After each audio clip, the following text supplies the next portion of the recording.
তোমার আব্বা যে তোমার বিয়ে ঠিক করে রেখেছে তুমি জানো? এমপির ছেলের সঙ্গে। কিন্তু তুমি কিচ্ছু চিন্তা করো না, আমি নিজে আব্বুর সঙ্গে কথা বলবো।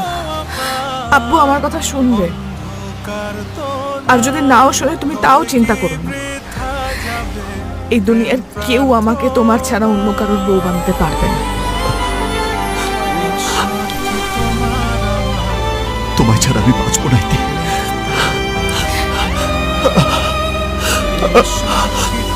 আমি জানি না আমি কখন তোমায় এত ভালোবেসে ফেলেছি। এখন তোমাকে ছেড়ে যাওয়ার সময় বুঝতে পারছি আমি তোমাকে ছাড়া কত একা, নিঃস্ব, অসহায়।